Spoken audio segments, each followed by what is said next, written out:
جس طرح کہ آج سعودی حکومت نے وہاں سے نشانیاں مٹا ڈالی. نبی پاک صلی اللہ تعالیٰ علیہ وسلم سے متعلق بہت ساری چیزیں انہوں نے ختم کر دی, اور یہودیوں سے ریلیٹڈ چیزیں اب وہ ہیریٹیج بن گئی, تاریخی بن گئی. اب آپ وہ اس کو ٹورسٹ پلیس بنا رہے ہیں سعودی کو. تو مدائن صالح اولا جو پرانے انبیاء اکرام کے شہر تھے اس کو بنا کر کے لوگوں کو اٹریکٹ کرنے کی کوشش کر رہے ہیں کہ آؤ, لیکن وہ بھی اس لیے کہ ویزے کے پیسے آئیں گے. باقی میرے مصطفیٰ کریم صلی اللہ علیہ وسلم کی یادگار چیزیں مدینے میں بہت ساری تھیں, انہوں نے ختم کر دیا. وہ تو اللہ ترکیوں کا بھلا کرے کہ جب وہ مدینہ اور مکہ چھوڑ کر جا رہے تھے ترکی واپس, جب ان کی خلافت ختم ہوئی تھی, اللہ ان کا بھلا کرے کہ وہ یوں ہی نہیں گئے بلکہ میرے آقا کے جتنے تبرکات تھے سب سمیٹ کر ترکی لے کر گئے, اور جس کی وجہ سے آج بھی ٹاپ کاپی میوزیم میں حضور پاک صلی اللہ تعالیٰ علیہ وسلم کے تبرکات بعین ہی ویسے ہی موجود ہیں. یہاں تک کہ حضور پاک صلی اللہ تعالیٰ علیہ وسلم کے منہ مبارک سے لے کر جسم مبارک سے لگا ہوا جبہ مبارک, حضور پاک کا عمامہ, حضور پاک کا عصا, حضور پاک کی کھٹوری, یہ ساری چیزیں 1400 سال سے جو آج تک صحابہ تابعین اولیاء نے جو سنبھالا تھا, یہ فخر اور اعزاز اللہ نے ترکیوں کو عطا فرمایا. ترکیوں کے پاس آج سب سے بڑی دولت ہے میرے مصطفیٰ کی نشانیاں موجود ہیں. جہاں میرے آقا آرام فرما رہے ہیں ان کے ہاں آج حکومت تو نجدیوں کی ہے, انہوں نے کوئی چیز رکھی نہیں, بلکہ ان ظالموں کا حال تو یہ. چند سالوں پہلے ایک مفتی نے فتویٰ دیا تھا وہیں کے عرب کی, کہتا ہے اگر انتشار اور فتنے کا ڈر نہ ہوتا تو میں یہ گنبد خضرا کو اڑانے کا فتویٰ دیتا. گنبد بنانا جائز نہیں ان کے نزدیک, کہتا ہے یہ سب ترکیوں کا بنائی ہوئی بدعت ہے, اگر فتنہ اور انتشار کا خوف نہ ہوتا تو میں اس کو اڑا دیتا. ان کے دل پتھر سے زیادہ سخت ہیں. میرے عزیزو, گنبد کس لیے بنایا جاتا ہے؟ کبھی کبھار یہ بھی تو سوچو, کسی چیز کی عظمت ظاہر کرنے کے لیے مسجد کے اوپر مینار بناتے. حرم کعبہ کے آس پاس جو مسجد حرم ہے, کیا حضور کے زمانے میں ایسی مسجد تھی؟ وہ مسجد نبوی ایسی تھی؟ اتنے بلند و بالا جو مینار بنائے گئے, کیوں مینار بنانے کا رواج پیدا ہوا؟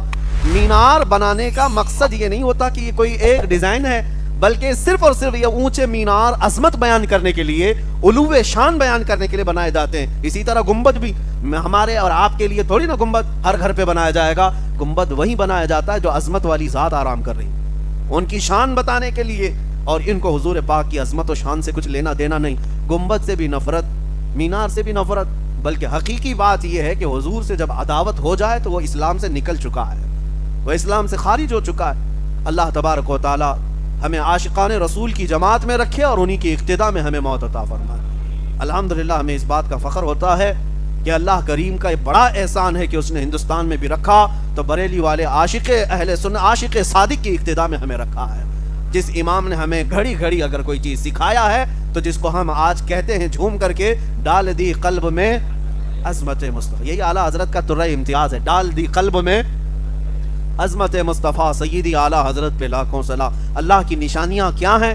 جب پہاڑ اور پتھر نشانیاں ہیں تو میرے آقا کا ہر قدم بھی نشانی ہے, حضور کے ہر عضو ہر بال مبارک نشانی.